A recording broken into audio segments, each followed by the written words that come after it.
목사님 기도해 주시겠습니다.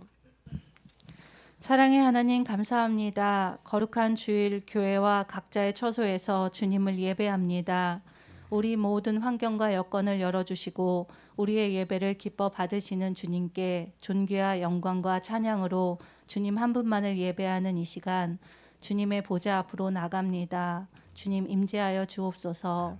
거룩하신 주님 앞에 우리의 모든 죄를 고백하며 회개합니다. 우리의 모든 심령을 감찰하시는 주님 앞에 숨길 수 있는 것 하나 없음을 인정하며 나약하며 시험에 흔들리며 말씀대로 살기보단 우리 자신이 주인 되어 살았던 모습들을 용서하여 주옵소서. 입술로만 주여 주여 부르는 자가 아닌 말씀과 기도로 회복되는 심령 되어 주님 원하시는 뜻에 맞게 합당한 자로 살아가는 자녀 되게 하옵소서. 우리의 참 주인 되신 주님만을 믿고 의지할 때 우리를 향하신 하나님의 뜻을 알게 하시고 깨달아 우리의 삶에 주님을 사랑하며 이웃을 사랑하며 교회를 든든히 세워가는 일에 우리를 사용하여 주시옵소서. 이 시간 저 북녘 땅을 위해 기도합니다. 기근과 억압으로 억눌린 우리의 사랑하는 형제 자매들을 긍휼히 여겨 주시옵소서. 주님 저 북녘 땅에 주님의 사랑의 복음이 전해지게 하옵소서. 주님의 복음으로 그들의 아픔이 치유되고 회복되길 간절히 소망합니다. 복음의 소망을 품고 있는 우리 형제 자매들이 주님의 때에 귀히 사용되어질 때까지 주의 눈동자로 지켜 보호하여 주시고 그 땅에 속히 주의 복음으로 하나 되어 하나님만을 높이며 찬양하는 나라가 되게 하옵소서. 중국과 제3국에서 숨죽이며 살고 있는 동포들을 주님 긍휼히 여겨주셔서 주님 날개 그늘 아래 품어주시고 주의 복음 듣고 주님 영접하며 주의 자녀로 사는 은혜가 있게 하옵소서. 마라나타 세계 곳곳에서 주의 복음을 전하는 선교사님들을 주님 기억하여 주시고 다시 소망을 주시고 다시 회복시키시며 다시 복음을 전할 수 있는 길을 열어 주시옵소서. 주님만이 모든 상황과 형편을 아시오니 길을 예비하여 주시옵소서. 주님이 일하시니 우리도 끊임없이 주의 일을 감당하는 자들이 되어 이 나라 이 민족을 위해 저 북녘 땅을 위해 세계 선교를 위해 마음을 주께 드리며 기도로 물질로 돕는 자가 되게 하여 주시옵소서. 이 시간 말씀 전하시는 강우산 목사님을 사랑하고 축복합니다. 영혼육 날마다 성령의 충만함으로 채워주시고 주의 사명 잘 감당케 하옵소서. 오늘도 단위에서 선포하시는 주의 말씀에 권능을 덧입혀 주셔서 우리를 향하신 하나님의 뜻을 찾고 응답받고 새 힘을 얻는 시간 되게 하여 주시옵소서. 우리의 삶의 기준 되는 말씀으로 우리의 심령이 살아나는 회복을 경험하게 하시며 말씀의 능력을 덧입혀 주어 우리에게 새 마음, 새 영으로 가득 채워 주시옵소서. 우리의 생명 되신 주님을 사랑합니다. 나의 구원 되신 주님만을 사랑합니다. 감사드리며 예수님의 이름으로 기도합니다. 아멘.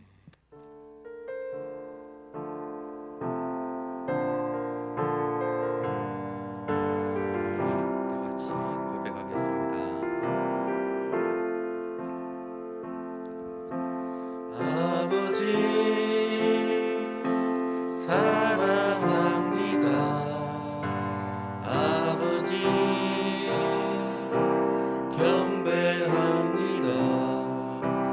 아버지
오늘도 있는 모든 곳에서 예배하는 자들에게 하나님의 충만하신 은혜가 함께 하시기를 축복합니다.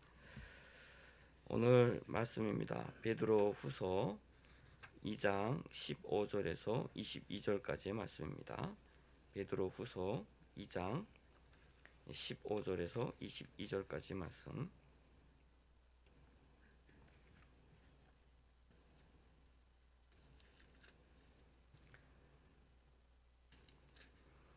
자, 다 같이 한 절씩 교독하도록 하겠습니다. 그들이 바른 길을 떠나 미혹되어 부올의 아들 발람의 길을 따르는도다. 그는 불의의 삭슬 사랑하다가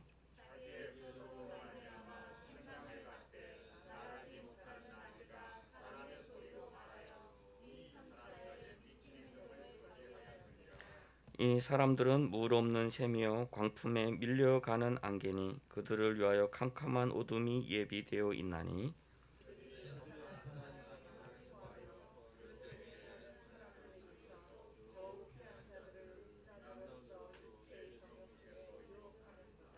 그들에게 자유를 준다 하여도 자신들은 멸망의 종들이니 누구든지 진 자는 이긴 자의 종이 됨이라.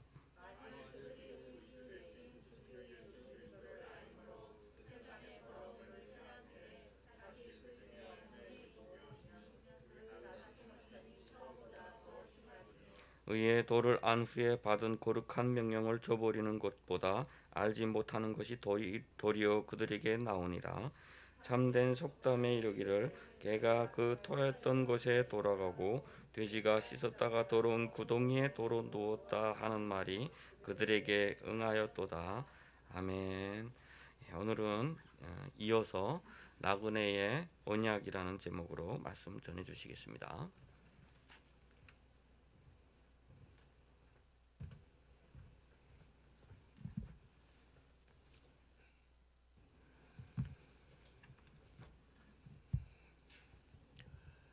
신학교에서 이제 가르칠 때에 성경을 이제 해석하는 그 원리로서 이 세 가지를 이야기를 합니다. 우리가 성경을 통해서 그 말씀이 우리의 말씀이 되도록 하기 위해서는 세 단계의 세 가지 중요한 작업을 해야 되는데, 첫 번째 일은 본문을 정확히 읽고 해석을 하는 거예요. 그러니까 하나님의 말씀이 무엇인가, 성경에 어떻게 기록이 되어 있는가.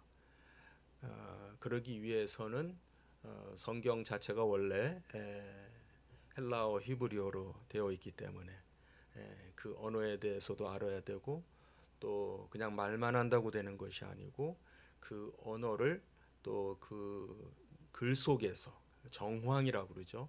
글 속에서 그 의미를 정확하게 알기 위해서는 상당히 어려운 작업을 거치게 됩니다. 비교적 제가 여러분과 설교를 하면서 제가 많은 시간을 할애하는 쓰는 부분이 아마 이쪽에 해당되는 일을 우선적으로 하고 있습니다.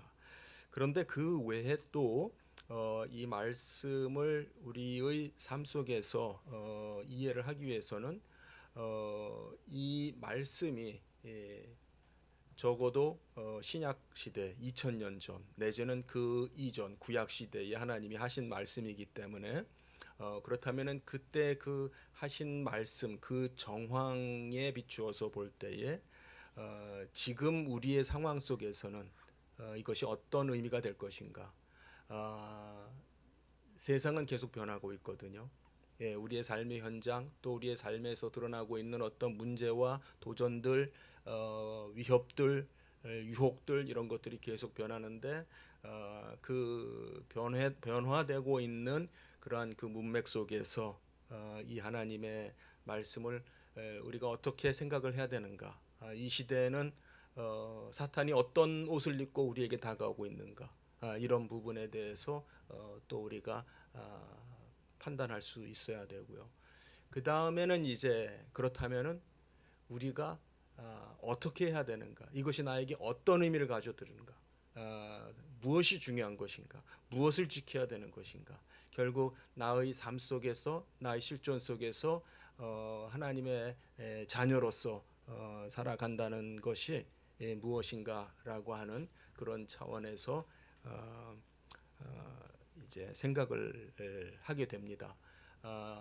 좀 전에 말씀드린 것처럼 시간이 그렇게 많지 않기 때문에 제가 설교를 할 때에는 주로 제가 제일 앞에 부분 성경 말씀을, 본문을 좀 충실하게, 내지는 좀 친숙하게 느껴지도록 설명을 하고 그걸 가지고 적용을 하는 그런 설교를 제가 많이 합니다.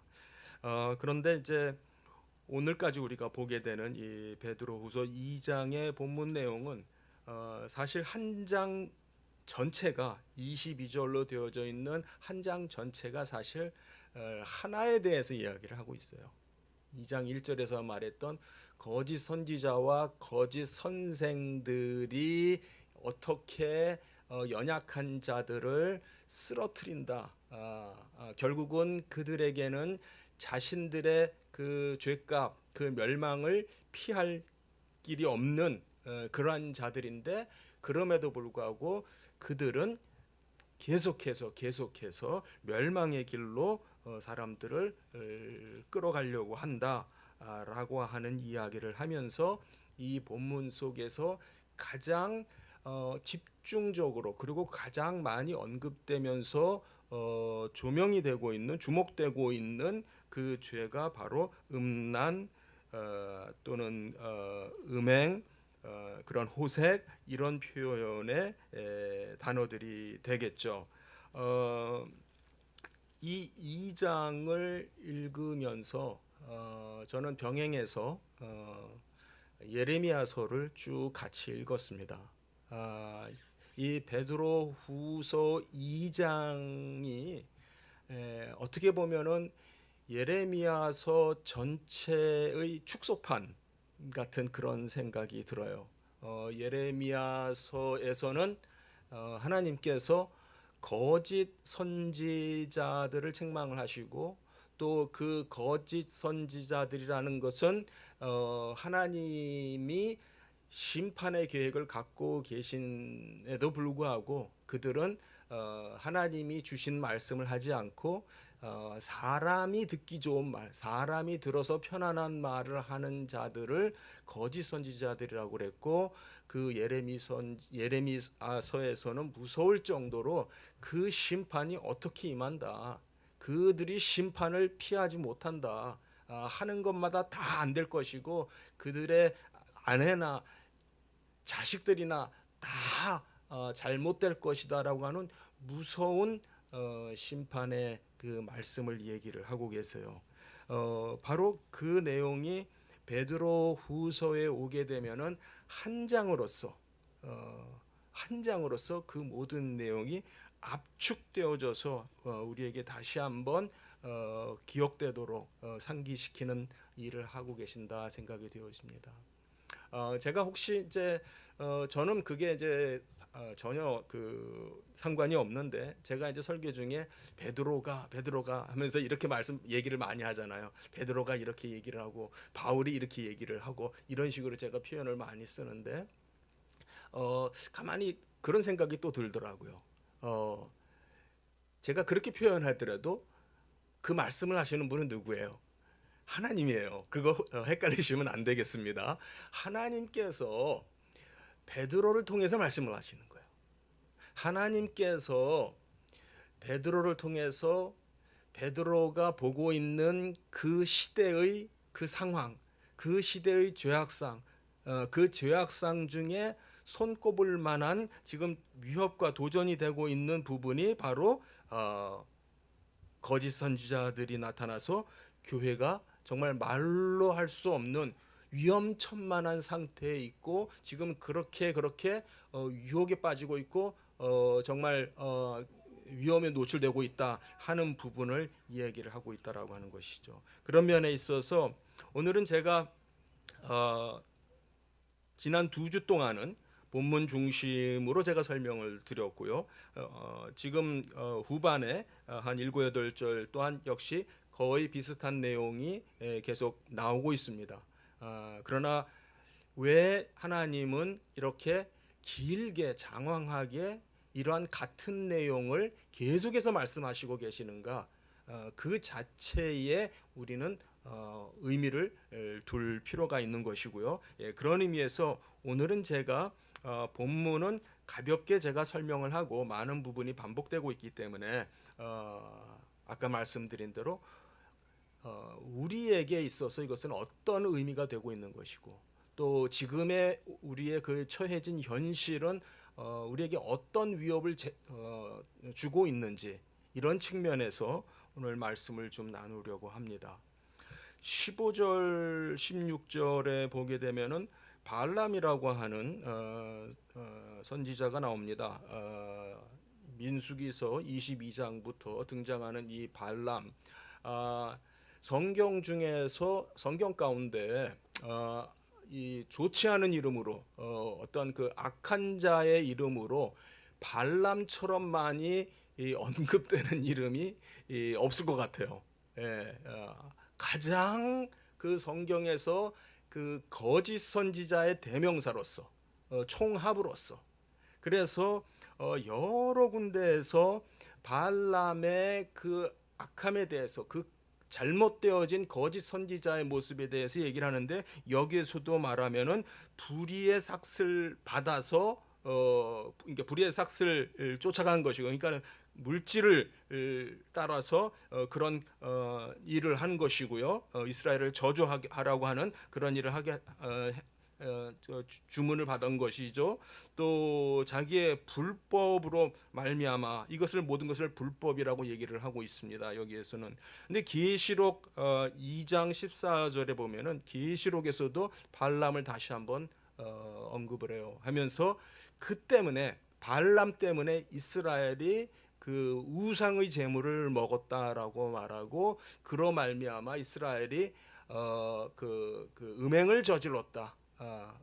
음행의 죄를 저질렀다. 그래서 사실 우리가 아는 대로 그 민수기 그 25장에 보게 되면은 하루에 24,000명이 그 연병이라고 그러죠.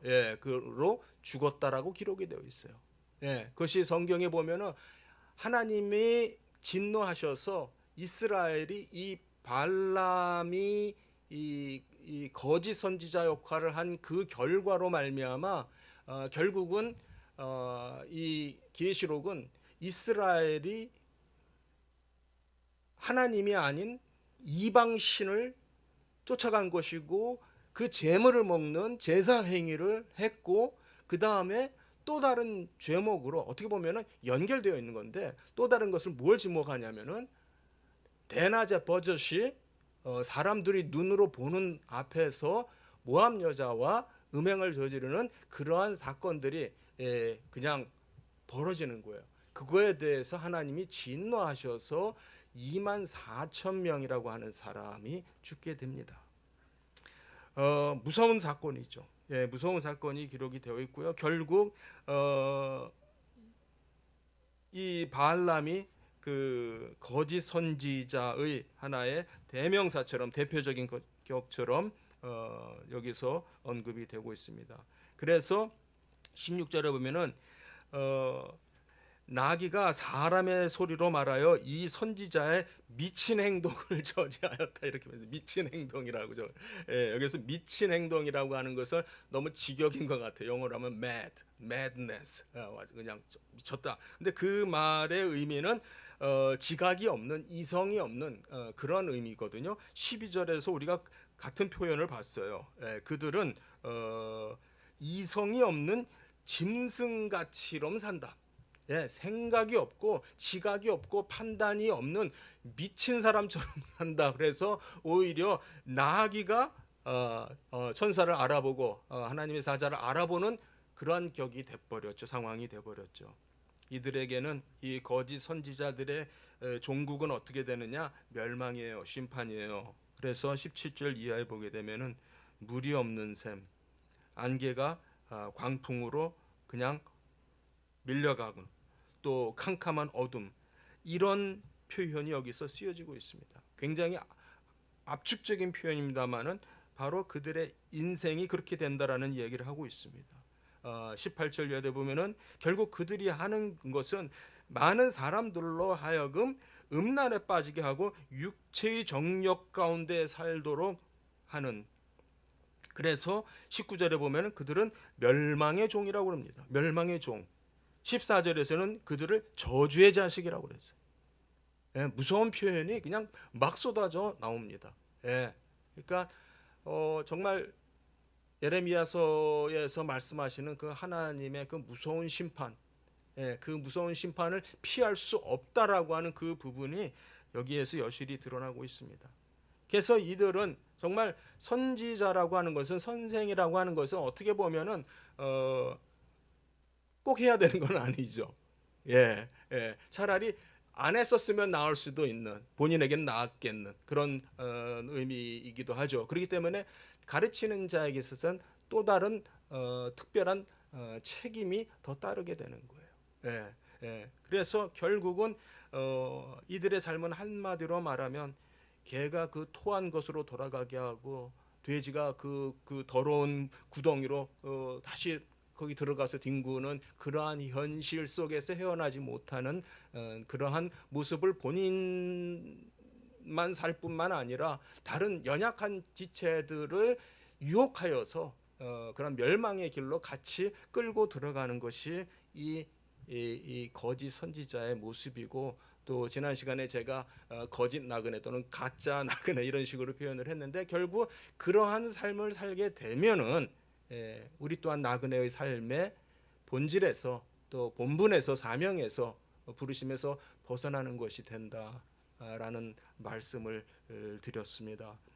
오늘은 조금 전에 말씀드린 것처럼 과연 이 말씀이 지금 21세기를 살고 있는 우리들에게 어떤 의미로 다가와야 되나. 하나님은 정말 부담스러울 정도로 왜 이렇게 정말 적나라하게 말씀을 하고 계시나. 그리고 또 하나 의구심을 갖게 되는 것은 뭐냐면, 성경에 보게 되면은 굉장히 어떠한 그 음행, 음란, 이런 간음, 이런 인간의 정욕에 의한 죄, 이런 것에 대해서 굉장히 지적을 많이 하고 있어요. 이런 부분이 왜 중요할까, 그런 생각을 하게 됐습니다. 그래서 결론부터 말씀드리면은 결국 우리에게는 우리의 삶의 방식이라고 할까요, 원리 중심이 뭐냐면은 우리는 하나님에 대해서, 하나님 앞에서 언약의 관계에 있는 사람이다. 우리에게는 하나님과 우리 사이에는 언약이라는 것이 있는 것이다. 그 언약을 지키며 살도록 되어 있는 사람들이다라고 하는 것입니다. 제가 어떤 식으로 생각을 해 나갔는지 하나하나 좀 말씀을 드려볼게요. 여러분, 제가 지금 말씀드린 것처럼 성경에 보게 되면은 지금 이 본문에서 이 거짓 선지자와 거짓 선생의 특징처럼 특징으로서 부각된 것처럼 이 음행을 저지르는 것, 간음의 죄를 저지르는 것, 음란한 그런 호색하는 이런 것들이 성경에 굉장히 많이 지적이 되고 있다라고 하는 거는 이해가 되시죠? 공감이 되시죠? 제가 여러분은 전혀 안 느끼는데 저 혼자 그런 얘기하는 거는 아니겠죠? 예, 성경에 보면은 굉장히 음행하는 죄, 간음하는 죄, 이런 음란한 모습들, 정욕에 이끌려 사는 그러한 것을 어떤 인간의 죄된 모습의 어떤 그 가장 총체적이고 큰 문제로서 굉장히 자주 언급이 되고 있어요. 그런데 왜 그럴까? 왜 이런 죄가 성경에 자주 언급이 되어야 하는가? 이런 죄가 인간들에게 있어서 그냥 보편적인 가치이기 때문에 그런 것인가? 무슨 말이냐면은 꼭 크리스찬이 아니더라도, 예, 다른 신을 섬기고 하나님을 모르는 사람들에도, 내지는 전혀 어떤 그 신을 인정하지 않는 사람들에게 있어서도 이런 그 음행이라든지 음란이라든지 간음이라든지라고 하는 죄는 분명히 금기시되고 있거든요. 예, 그렇다면은 이것 자체가 원래부터 중요한 거야. 원래부터 어떤 그 규정이야. 원래부터 어떤 그 보편적인 법이야. 이렇게 생각을 할 수 있다는 거죠. 그런데 그렇게 생각해서는 안 된다는 얘기를 제가 지금 하는 거예요. 그런데 이런 것이 왜 이렇게 강조가 되고 있는가 성경에서. 사실 예수님도 그랬어요. 천국에 가면은 시집 가는 일도 없고 장가 가는 일도 없다. 라는 얘기를 했어요. 그러니까 더 이상 어떤 육체적인 관계의 사랑이 계속되는 것은 아니다라는 말씀을 분명히 했어요. 그런데 이런 죄들은 육으로 짓는 죄들이잖아요. 그렇다면 그 죄목 자체가, 또는 뒤집어서 말해서 그 어떤 그 중요성, 그런 면에서 순결해야 된다라고 하는 그 중요성이 어떤 이 땅의 삶으로 국한이 되는 것이라고 볼 수가 있죠. 예, 예. 무슨 말씀인지 아시겠습니까? 그러니까 분명히 천국 가서는 그런 문제가 생기지 않아요.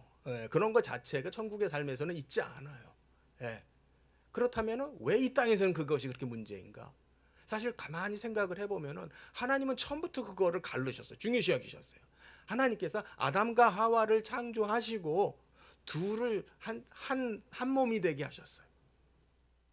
아담과 하와를 만드시고 둘이 부부가 되게 하고 한 몸이 되게 한 거예요. 그래서 사람이 그것을 나누지 못하게 한 거예요. 이것은 하나님의 창조의 질서 속에서 정하신 법이란 말이에요. 그러니까 제일 처음에 하나님께서 세우신 법이라고도 할 수 있어요. 어떤 질서라고도 할 수 있는 거죠. 그럼 그것이 처음부터 왜 그렇게 중요했는가?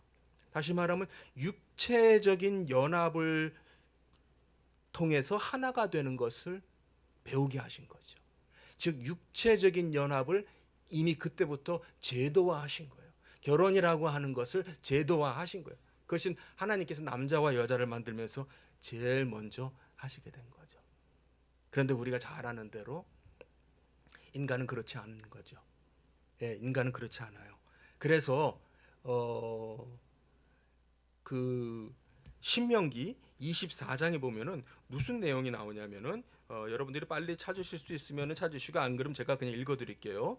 신명기 24장에 이제 이것은 이제 모세를 통해서 하나님께서 이스라엘 사회가 어떻게 지탱이 되어야 되는가, 또 보존이 되어야 되는가라고 하는 일종의 어떤 사회적인 측면에 있어서 또는 또 시민법적인 그런 차원에 있어서의 그러한 제도를 마련하게 되는데, 24장 1절에 보면은 여기서 사람이는 남자를 말하는 거예요. 남자가 아내를 맞이하여 데려온 후에 그에게 수치되는 일이 있음을 발견하고 그것을 기뻐하지 않으면, 그것이 뭐 내가 그냥 꾹 참으면은 그냥 덮어주면 되는데 그렇지 않다면은 이혼 증서를 써서 그 손에 주어서 그를 이제 자기 집으로 친정으로 가게 한다. 자기 아버지 집으로 가게 한다, 그 얘기예요. 여기에서 보면은 이 말이 어려운 게 뭐냐면, 여자를 아내로 맞이했는데 그 여자에게 수치되는 일이 있다는 것을 발견했다는 거예요. 좀 표현이 애매하죠. 수치되는 일, 수치되는 게 뭐지? 다른 이제 그 영어 성경 번역들에 보면은 이제 그 약간의 이제 어떤 그 음란의 행위나 어떤 결혼 이전의 어떤 그런 것으로서 뉘앙스로서 좀 이렇게 그 해석을 번역을 해놓기도 했습니다만은, 여기서 이 단어의 정확한 뜻은 뭐냐면요, 뭐가 수치스러운 것이냐면은 그 단어의 뜻은 신체의 부위가 노출이 되는 일이 있는 걸 말을 하는 거예요. 그러니까는 글쎄요, 이제 그 옛날 시절의 의복이라고 하는 것이 요즘 같지 않으니까 그럴 수도 그런 노출이 좀 있을 수도 있겠고, 어쨌든 간에 그 단어의 뜻은 그런데 그거를 의역을 하면은 수치, 영어로 하면 shame, 좀 부끄러운, 또는 사실 그 말 자체가 가지고 있는 뜻이 뭐냐면 말로 표현하기 어려운 그런 수치의 내용 이렇게 생각을 할 수가 있어요. 그러니까 그 의미 자체가 굉장히 폭이 넓을 수 있다라는 얘기죠. 그렇죠? 그러니까 남자가 자기 아내를 이혼하고 싶으면은 어떻게 보면은 죄의 몫을 그냥 갖다가 붙이면은 붙을 수가 있는 그러한 문제도 발생을 하는 거예요. 그래서 예수님께 이제 마태복음 이제 19장에 오게 되면은 이제 그 사건이 나오게 되죠. 거기 이제 바리새인들이 예수를 이제 시험하려고 이제 그 부분을 가지고 얘기를 해요. 그래서 모세는 이혼 증서를 써주라고 그랬는데 어떻습니까? 라고 예수님한테 이제 굉장히 그 요즘 말로 말하면 이제 컨트로버셜한 아주 그냥 어려운 문제를 턱 던지는 거죠. 그러니까 예수님의 말씀이 뭐냐면은 이제 19장 8절 이하에서 보면 모세가 너희 마음의 완악함으로 인하여 그러니까 결국 너희의 마음이 삐뚤어지고 죄스럽고 죄성이 있기 때문에 그 자체가 큰 심각한 문제가 되고요. 그러니까는 조금 전에 얘기한 것처럼 이 문제를 이 단어를 그 수치스럽다라고 하는 것이 사실상 그 문헌에 보면은 어느 정도까지도 확대 적용이 해석이 되냐면 아내가 식탁에 식사를 차리다가 남편의 옷에 국을 쏟았어요. 그럼 이혼 사유가 되는 거야. 예, 예. 그런 식으로까지 엉터리 적용을 하는 사례들이 발생을 하는 거죠. 그래서 그때 예수님께서 어떻게 그 단어를 수치스러운 일이라고 하는 단어를 어떤 단어로 받으시냐면 헬라어로는 포르네이아라는 단어로 받아요. 그 포르네이아라고 하는 단어는 이제 포르노 이제 그런 단어들과 이제 어근을 이제 같이 하는 단어들인데 사실 이 단어 자체가 또 역시 예수님께서 나름 신명기 24장 1절에 나오는 단어를 해석을 하기는 했지만 역시 이것 또한 해석의 여지가 있는 거예요. 해석 자체가 명확한 뜻이 어려워요. 그래서 대부분 이제 크게 이제 그 두 가지로 해석을 해요. 두 가지 의미가 담겨져 있는 것으로. 그래서 우리 웨스민스터 신앙 고백서에도 그 두 가지 의미로서 해석을 하는데 하나는 뭐냐면은 지금 여기에서 우리 한글 성경의 문맥에서도 그렇게 가고 있는 것처럼 음행이라고 하는 영어로 하면 adultery 음행이라고 하는 것으로서 해석을 하고 또 다른 의미는 뭐냐면 그 결혼 생활에 있어서 충실하지 못하는 것. 그래서 유기 가족을 이제 결혼을 아내를 자식들을 유기하는 그런 책임지지 않는 그런 모든 행동 남편으로서 그런 부분들이 해당이 되는 것으로서 어떻게 보면 이제 실천적인 판단을 한 거죠. 예, 그렇게 말을 하고 있는데 그러니까는 그 자체가 역시 해석이 어려운 부분이 있다라는 얘기를 말씀을 드리는 거고 그러나 여기에서 예수님은 뭘 더 강조를 하냐면은 그러니까는 모세의 율법은 원래는 그렇지 않은데 너희의 죄성 때문에 그런 거다. 그러니까는 너희의 죄성을 인해서 이 자체가 심각한 사회적인 문제가 되고 또 하나님께서 세우시려고 하는 이스라엘이라고 하는 이 나라 거룩한 나라를 세워가는 이러한 그 질서가 무너질 수 있는 그러한 위기에 의해서 그 당시에는 이제 그 모세를 통해서 시민법이라고 하는 걸 주셨거든요. 사회적인 질서를 유지하는. 그런데 그래서 너희의 그 마음이 완악해서 모세가 그런 어떤 장치를 준 건데 원래는 그게 아니야. 그러니까 원래는 그렇지 않다는 말은 뭐예요?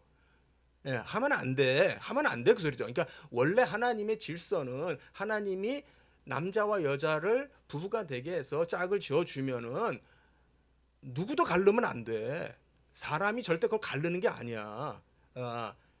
뭐 사실 그 말의 의미는 음행한 연고가 있고 유기하는 연고가 있고 그러더라도 가능하면은 같이 살아. 가능하면 이혼하지 말고 하나를 이루어 연합을 이루어라고 하는 굉장히 중요한 소명이고 부르심이고 또 사명이라고 할 수 있어요. 그것이 가정의라고 하는 부부라고 하는 것이라는 거죠.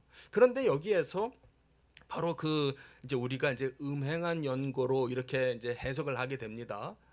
이제 보르네이어라고 하는 단어를 그렇게 음행이라고 해석을 하는데 이제 그 부분에 있어서 사실 또 하나의 변수로서 작용하는 게 뭐냐면 마태복음 5장 이제 산산설교에 가면은 그 같은 내용이 또 한 번 언급이 되죠. 마태복음 5장 27절 이하를 보게 되면은 십계명에 대한 언급이 나와요. 21절에 보면은 살인하지 말라라고 하는 우리 조금 전에 십계명 낭독했습니다마는 그 살인하지 말라라는 계명을 얘기했고 27절에서는 간음하지 말라라는 말을 너희가 들었으나 어디서 들었어요?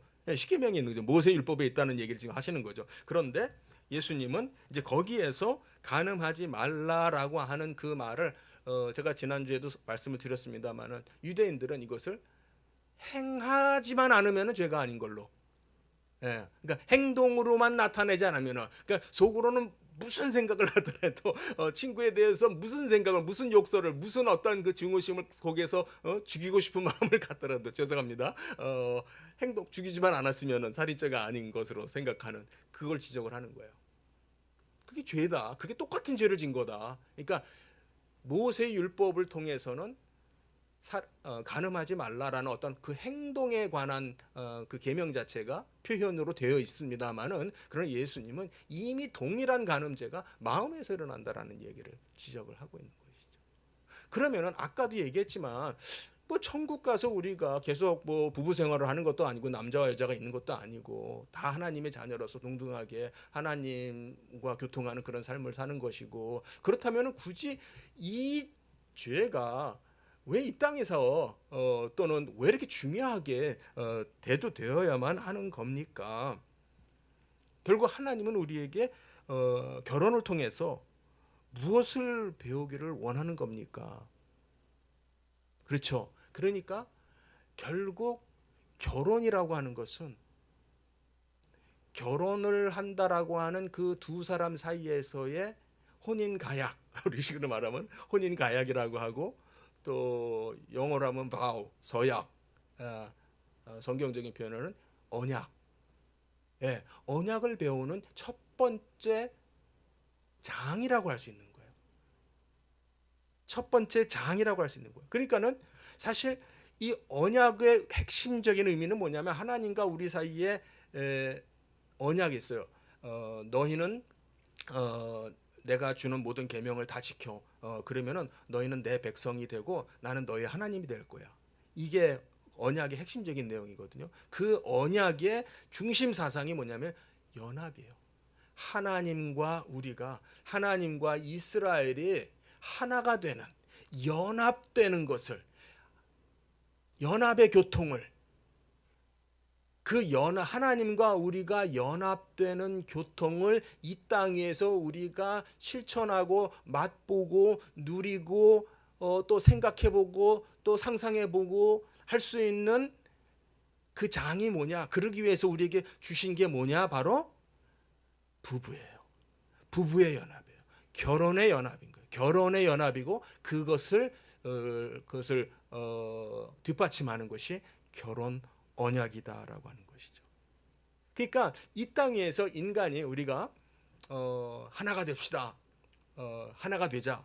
뭐 심지어는 나라도 사회도 뭐 어느 모임에 나가도 하나 되는 것을 굉장히 강조해요. 하나 되는 것이 중요하죠. 하나 돼야 되는데 하나 돼야 된다는 것은 그냥 덕목이 아니고 이것은 하나님이 우리에게 주시고자 하시는 거예요. 그러니까 하나님과 하나 되는 게 우리에게서는 최고의 행복이에요. 맞습니까? 하나님과 우리가 하나 되어서 하나님과 알콩달콩 소통하고 교통하고 하나님이 우리에게 주시는 복을 누리고 축복을 우리가 받아서 누리고 기쁨을 누리고 우리가 하나님을 예비하고 늘 하나님을 사랑하고 하는 이 자체가 바로 연합이거든요. 인간 사회에서 누릴 수 있는 최고 형태의 연합이 부부의 연합인 거죠. 인간이 만들 수 있는 인간이 가히 만들 수 있는 연합의 극치가 뭐냐? 남편과 아내의 연합이에요. 그 이상의 연합은 사실은 그보다 못한 연합이죠. 예. 예, 부부의 연합은 몸이 하나가 되는 연합까지를 말을 하는 거예요. 그러니까 마음만 통하는 연합이 아니고 같이 뭐 늘 같이 밥 먹는 연합이 아니고 예, 몸이 하나가 되는 연합이에요. 그래서 그것을 사람은 절대 못 나누게 하셨어요. 그러니까 그게 언약이구나. 그게 언약이에요. 그러면 언약이라고 하는 것은 이제 쌍방에 대한 약속이잖아요. 서로에 대해서 져야 되는 어떤 매이는 부담이 있는 거예요. 바로 하나님은 그 결혼의 언약을 통해서 이제 이스라엘을 통해서 하나님을 바라보게 하는 거예요. 하나님과 그 언약을 갖게 하는 거예요. 그 이제 출발이 이제 아브라함에서부터 시작이 된 거죠. 예, 아브라함에서부터 이제 아브라함을 밤에 부르셔서 이제 그런 이제 그 내가 너와 이제 약속을 맺는 거야. 이제 너와 내 자손이 대대로 이 약속 가운데 살 거야. 그 의미 속에는 구약 시대에도 육적인 이스라엘이라고 육적인 아브라함의 후손이라고 해서 다 그 언약을 누린 게 아니에요. 그렇죠? 예. 거기에서 이제 아브라함의 후손이라고 말했지만은 그 아브라함의 후손, 내 후손은 결국은 이제 신약의 교회, 우리 성도들, 우리들까지도 포함이 돼요. 그러니까 중요한 건 뭐냐면은 무조건 이스라엘로 태어났다고 해서 거기에 포함이 되는 게 아니구나. 이스라엘로 태어났지만은 배교하고 이방신을 섬기고 하나님을 섬기지 않는 그런 사람들이 발생하고 그런 사람들은 순식간에 하나님의 심판과 재앙을 받기도 해서 소멸되고 지워지고 없어지는 일들이 구약의 역사 속에서 있는 거예요. 그래서 하나님은 다른 신을 따라가는 것, 다른 신을 섬기는 것만큼은 용서하지 않으세요. 대노하시는 거죠. 왜요? 그게 바로 영적인 간음이라고 얘기하세요. 그걸 그때 하나님은 이스라엘이 나한테 간음의 죄를 범했다라고 얘기해요. 그러니까 그 간음죄를 범했다라고 하는 것은 하나님 말고 다른 신을 섬기는 거예요. 하나님이 계신데 하나님이 아닌 것을 신이라고 쫓아가고 그 신의 자리에 가서 음식을 나누고 여기서 먹는다라고 하는 건 뭐 먹는 게 뭐 그렇게 대단해서가 아니라 바로 그것은 교통이죠. 교제죠. 예. 그 잔치에 참여하는 걸 말하죠. 신의 이방 신의 거짓 신의 잔치에 참여해서 그들과 희희낙낙하는 걸 말해요.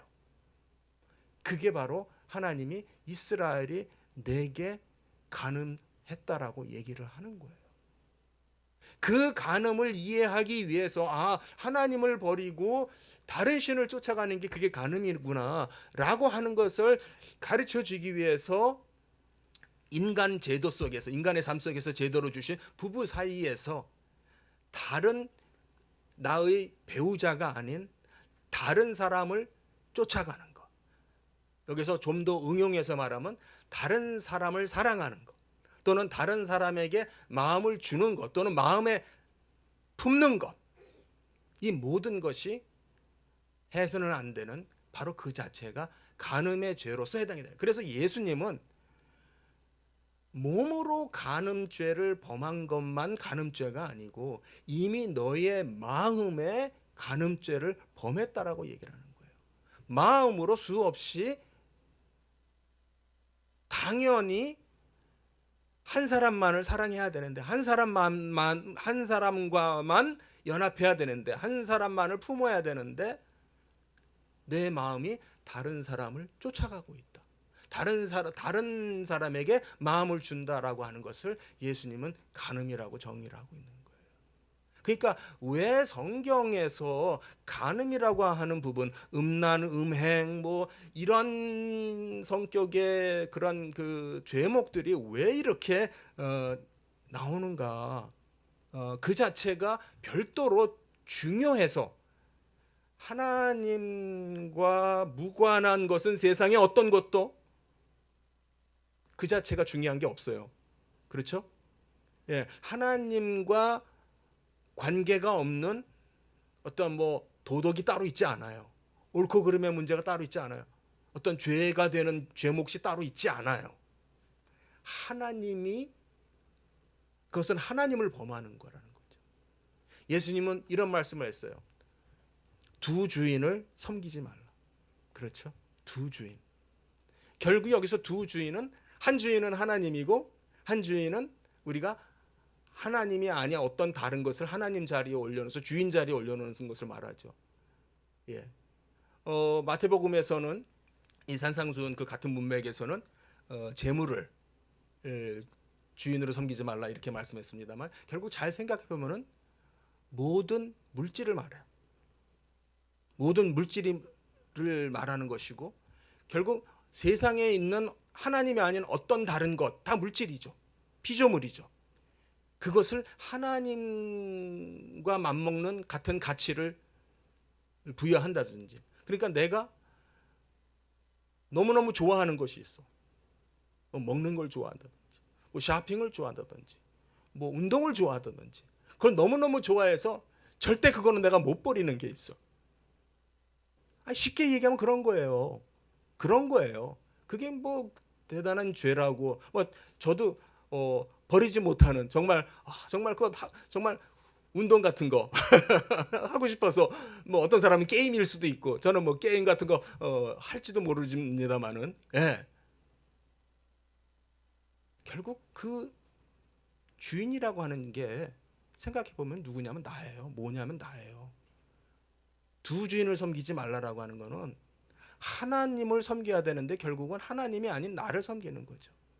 나의 욕심, 나의 탐욕, 나의 욕구, 나의 정욕, 나의 음욕 뭐 이런 것을 충족시켜야만 하기 때문에 그것이 하나님만큼 중요해지는 것을 말하는 거죠. 이 시대에 상황을 한번 좀 길지 않게 잠깐 얘기를 하고 정리를 하고 마치려고 합니다. 여러분 사도행전 그 17장에 보면은 바울이 아데네를 갔어요. 그렇죠? 네, 바울의 그 전도 여행 중에 아데네를 갔는데 아데네를 가서 어떤 사람들을 만나냐면은 거기에 이제 성경에 난데없이 철학자 이름이 나와요. 철학 학파 이름이 나와요. 에피쿠로스와 스토아 사람들을 만나게 됩니다. 웬 난데없이 어려운 이름이 등장해서 이게 뭐야 하고 그냥 얼른 지나치기 빨리 이제 눈길을 돌리기에 바쁘죠. 예. 그 사람들이 뭐냐면은 결국 유물론자들이요. 성경에서 언급되어지고 있는 즉 고대 시대에 거의 뭐 유물론이라고 하는 그 자체는 사실은 창세기 3장에서부터 등장하는 거예요. 예.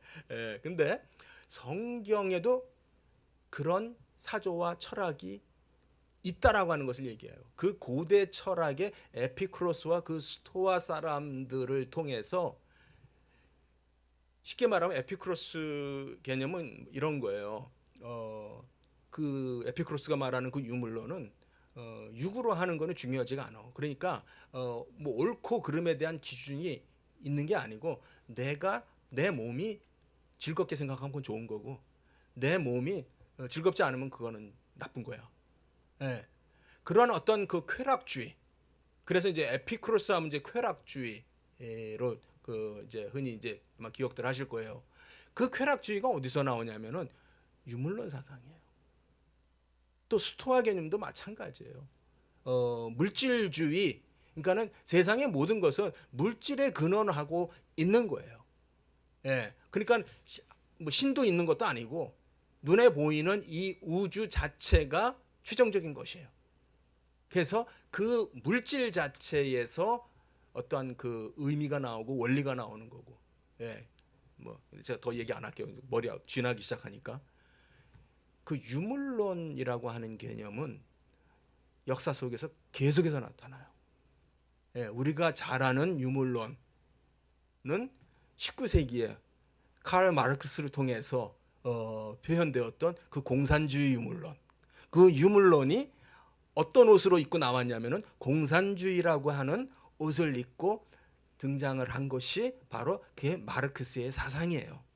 유물론 사상을 마르크스가 처음 만든 게 아니고 그거는 이미 고대 헬라 시대부터, 이미 창세기 3장의 타락 직후부터 유물론 사상, 즉 유물론 개념이 뭐냐면은 물질을, 피조물을 하나님의 자리에 올려놓는 것, 하나님처럼 중요하게 여기는 것, 그것을 쫓아가는 행위. 결국 어떻게 보면은 나를 충족시키고 나의 쾌락을 충족시켜야 되는 그 자체를 말하는 거죠. 사실 이 공산주의라고 하는 것이, 오늘날의 공산주의는요, 이제 오늘날의 공산주의는 사실 이제 북한밖에 없는 줄 알았는데 지금 최근에 와가지고선 중국이 이제는 중공이 되고 있습니다. 예, 예. 더 이상 중국이라고 안 부르고 중공이라고 지금 부르는 사람도 많죠. 그런데 사실 엄밀히 따져보면은요, 그런 공산주의는 마르크스가 말했던 그런 그 유물론적 개념 하에서 많이 변질된 거예요. 사실 엄밀히 말하면은요, 북한은 이제 주체 사상이라는 게 있잖아요. 북한의 주체 사상은 공산주의 개념이 아니에요. 사실은 순수한 공산주의를 믿는 사람들은 주체 사상을 따라갈 수가 없어요. 거기에 대해서 반발을 해야 되는 거예요, 사실은요. 예, 근데 오늘날의 유물론은요, 이렇게 옷을 갈아입더니 뭘로 지금 집중되고 있냐면 동성애와 차별 반대, 특히 여기서 차별 반대 핵심이 되는 것은 성소수자의 차별 반대. 여기서 성소수자는 괄호 열고 뭐 소아성애, 그렇죠? 뭐 그러니까 동성애만이 아니고 동성애자도 성소수자에 들어가고, 소아성애, 심지어는 뭐 동물성애, 심지어는 무슨 뭐 자동차, 뭐 메탈, 뭐 이런 별 희한한 것들이 있더라고요. 그러면서 그런 것 자체를 정당시 받아줘야 된다라고 하는 것이 오늘날의 유물론이 갈아입고 등장하는 모습이에요. 여러분, 베드로가 2000년 전에 이 베드로 후서에서 이 2장을 할애해서 장장 길게 이런 말씀을 한 것이 그때만 있는 문제가 아니고요, 이미 구약시대 창세기 때도 있었던 문제고요, 지금 이 시점에 21세기에서도 여전히 있는 문제예요. 결국 가장 핵심적인 것은 뭐냐면 이러한 것들이 하나님의 나라를 쓰러뜨리려고 하는 적대 세력이라고 하는 것이죠. 하나님을 쫓지 않고 인간의 쾌락을 쫓고 인간이 좋아하는, 내가 좋아하면 되는 거야. 내가 판단하면 옳은 거야. 내가 하나님이야. 내가 그렇다면 그런 거야. 내가 나의 주인이 되는 세상으로 가게 만듭니다. 여러분, 제가 장담을 하는데 뭐 기본적으로 뭐 이런 성적인 타락과 부패는 옛날 뭐 정말 노아 시대부터 시작해가지고서 뭐 그 이전에 뭐 계속해서 있는 거니까 뭐 없어질 거다라는 말은 못하지만 이것 자체는요, 계속해서 옷을 갈아입고 등장을 해요. 여기에서 우리가 봐야 되는 건 뭐냐면 이 죄악된 세력이 하나님의 나라를 대적하고 있다라고 하는 걸 봐야 돼요. 뭐가 됐든지 간에 하나님의 나라에 도전하고 대적하고 하나님의 나라를 쓰러뜨리려고 그러고 교회를 쓰러뜨리려고 그러고 순진한 성도들을, 연약한 성도들을 유혹하는 것 자체가 성경이 말하는 그런 죄악된 멸망의 자식이고, 뭐라 그랬죠? 여기 2번 나오잖아요.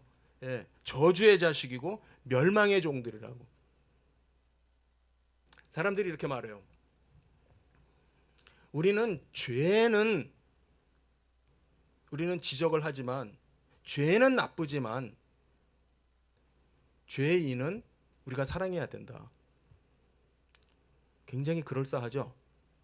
죄는 나쁘지만 우리는 그 사람은 사랑해줘야 된다. 품어줘야 된다. 잘 들으세요. 하나님은 죄를 짓는 사람을 뭐라고 불렀어요? 뭐라고 불렀어요? 어려운 거 아닌데. 죄를 짓는 사람을 죄인이라고 부릅니다. 하나님의 심판의 대상은 누구예요? 죄인입니다. 속지 마세요. 죄가 사람과 분리돼서 따로 있지 않아요. 죄의 자리가 어디예요? 죄를 짓는 사람이고, 죄를 짓는 사람이 심판을 받아요. 하나님의 진노를 받아요. 그런데 오늘날은 어떻게 가르치느냐? 심지어는 교회에서조차도 우리가 죄인은 미워하되 죄를 짓는 사람은 사랑해야 된다. 받아줘야 된다. 바로 하나님은 죄를 짓는 사람을 심판합니다. 죄는 죄를 짓는 사람과 분리되지 않아요. 그것을 흐리는 게 거짓 선생이고 거짓 선지자고, 바로 그것이 오늘날 하나님의 나라를 대적하는 세력들이에요. 결국 오늘 이제 설교의 주제로 돌아오려고 합니다. 결국 이 멸망의 자식들, 이 정말 이 저주의 자식들을 하는 게 뭐냐? 우리는 하나님과의 언약에 매여 있는 자들이에요. 하나님만 우리한테 매여 있는 게 아니라 우리도 하나님한테 매여 있어야 돼요. 우리는 하나님은 늘 신실하셔서 하나님이 우리에게 맺은 약속을 늘 지켜줄 거라고 믿어요. 맞습니다.